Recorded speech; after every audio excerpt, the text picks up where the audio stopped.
أعوذ بالله من الشيطان الرجيم بسم الله الرحمن الرحيم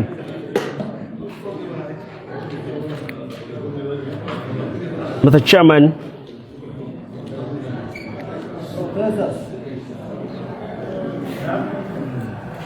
by your permission, I would like to present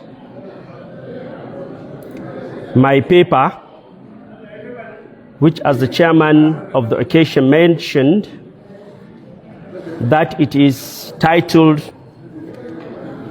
Sheikh Gumi, Islamic Reform and Political Transformation in Modern Nigeria. I think this is a topic which has been chosen not by me, but by the Center for Islamic Civilization and Interfaith Dialogue for me to appraise. They sought for my confirmation. I said yes. After all, this is a subject of my interest.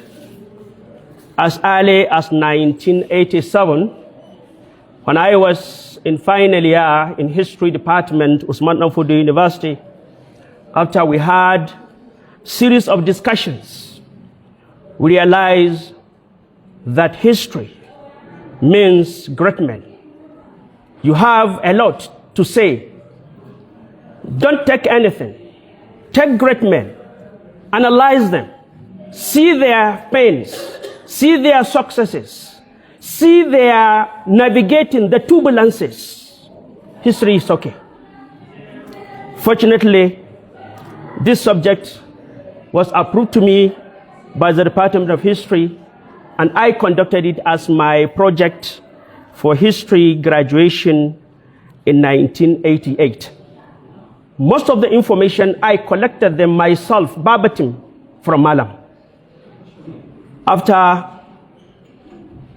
Sheikh Usman Bashir Ahmed, a Sudani, gave me introduction letter to Sheikh that I should present, and alhamdulillah, after I presented the paper, the introduction, I was received by the Sheikh, and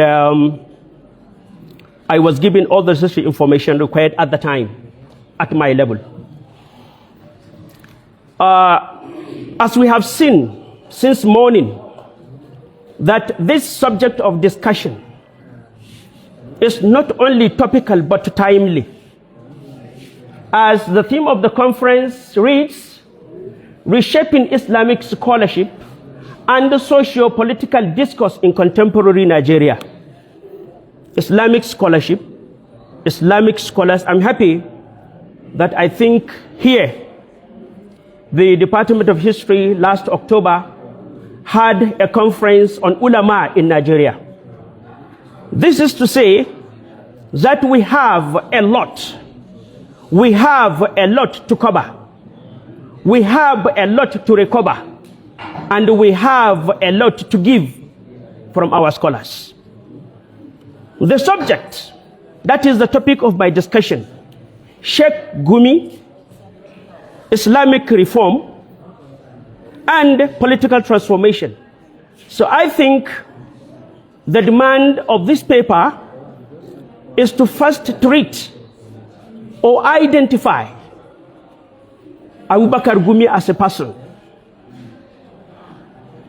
The second portion, the second section, discuss or relate Abubakar Mahmud Gumi in the platform of a reform or movements or reformers. And then the last aspect, Islamic transformation. How could we correlate between Gumi as a person, Islamic revivalism, and political transformation? So if time permits, I will try to give my little contribution. On Abubakar Gumi, I think much has been said. Much has been said. But what I think I will add in brief, that after his death, a British journalist, Carl Mayer, sent his condolence. And in that condolence, he described a snapshot of Sheikh Gumi, which I think will suffice us discussing about his person. He said he mastered Arabic and was an interpreter and advisor to Sir Ahmad Bello, then the Premier of Northern Nigeria, and the Saradona of Sokoto. Site of the Islamic Caliphate, Gumi served as an external affairs office in Lagos before becoming Deputy Grand Kadi of Northern Nigeria, a position of spiritual leadership, in 1960. 2 years later, he was elevated to Grand Kadi. He was a member of the Judicial Advisory Council to the Supreme Military Council, the military government that ruled from 1966 to 1975. He received Nigeria's highest award, the Commander of the Order of the Federal Republic of Nigeria. He also received the highest Egyptian honor through President Jamal Abdel Nasser of Egypt. It was mainly for his translation of the Quran into Hausa, the language of millions of northern Nigerians and others throughout West Africa, that Gumi was awarded in Saudi Arabia the King Faisal International Award, reputedly Islam's highest service honor. He died in London on 11th September 1992. I think this gives a summary of his life.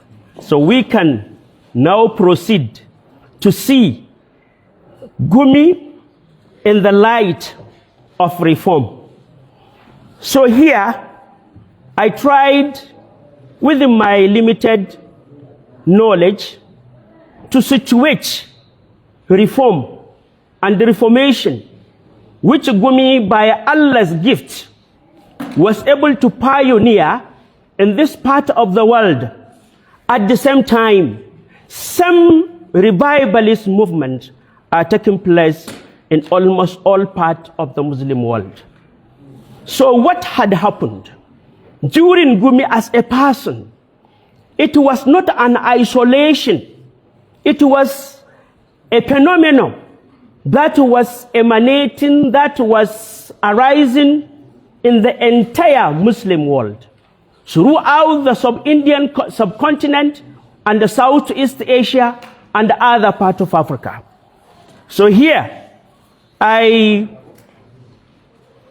tried to situate Gumi in the wider reform in the Muslim world, just as like if you see, you can situate Sheikh Fodio of his reform movement in the 19th century in the wider Muslim world, or if you like, in the wider world.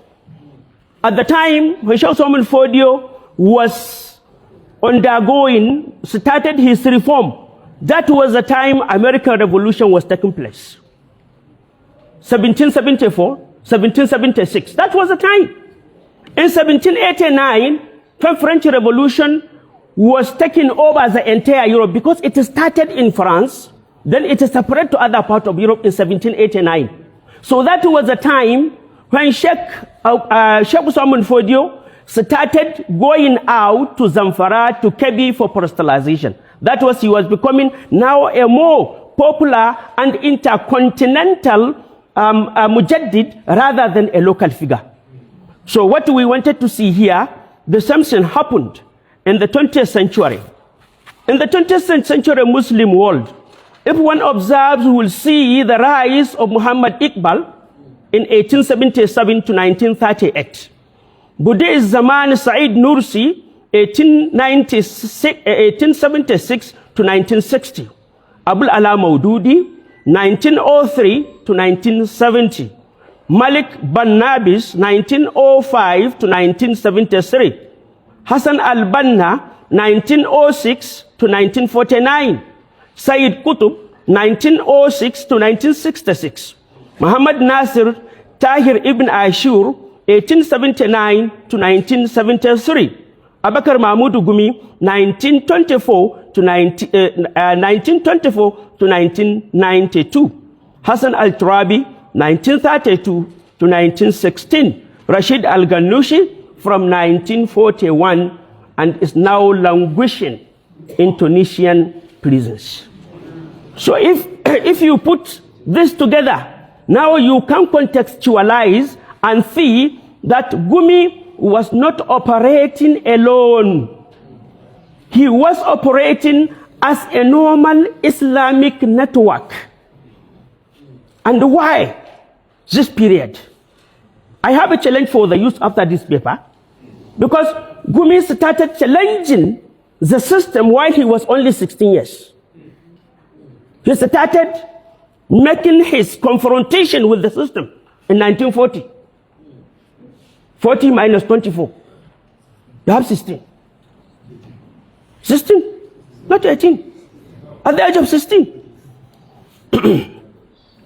So, the fundamental issue here is that all these areas we mentioned, all these scholars and the mujaddid of the areas we mentioned were confronted by one common problem, one common enemy. What is that? Colonialism. Colonialism, marginalization of Islam, and the marginalization of the Sharia. All of them, if you measure their dawah, one and the same. One, decolonizing Muslims from the wrath of colonialism and the colonial occupation. Two, Islamizing, pushing forward Islam to regain its people, to regain its territories, which were taken over by the colonial invaders. So that's, if you measure from this last one in Bangladesh up to Abubakar Gumi in Nigeria, you will find that their da'wah, their subject of discussion has been one. So we have several other discussions and explanations by scholars regarding the issue of reform, which I think should not take much of our time, but just to say that Islam is a natural religion. Islam is by its nature revivalistic in nature. So the moment you want to make impact in that religion, is you must reclaim to it back its own rights, internally and externally. Internally, that is to allow the practice.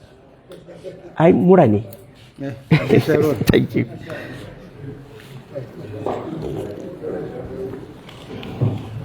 Internally,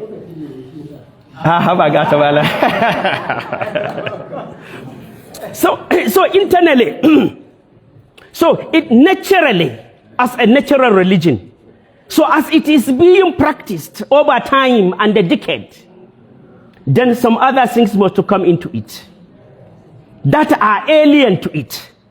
So it being natural and divine makes it to figure always to push out something that is not there. So internally, there are this challenge and it must have to continue. This belongs to Islam, this does not belong to it. This come in, this go out. So that is the internal turbulence. while the external, the enemies of Islam. The enemies of Islam. So this, a lot of the paper is there. I think we can move forward so that we shouldn't miss most of our major areas.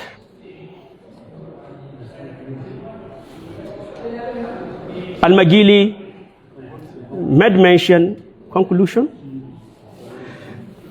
Okay, so let me just brush over and say Gumi's reform agenda.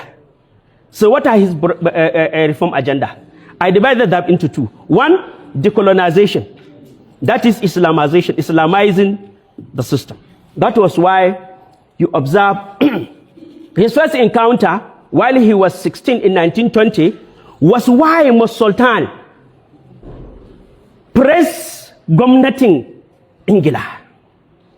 Lokacin sallah, sarki zai ce, mun gode ma Allah, mun gode ma annabi, mun gode ma shehu, mun gode ma gwamnatin Ingila da muke karkashin mulkin ta na adalci. Yace wannan kaman an soka masa wuka ne. So he protested. Ka faɗi duk sauran, amma Ingila babu adalci tare da ita, babu mutunci, babu amana. Remove it. Wannan shi kuma tsakaninsa daga shi sultan suka yi.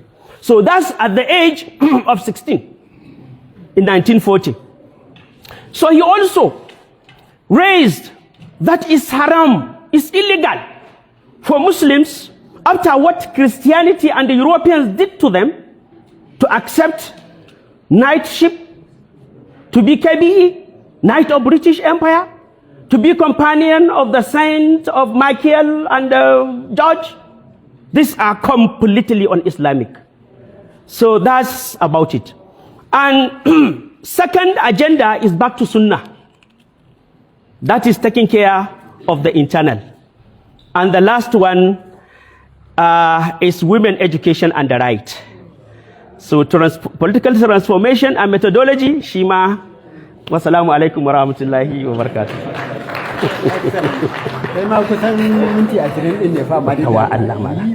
Ya salam.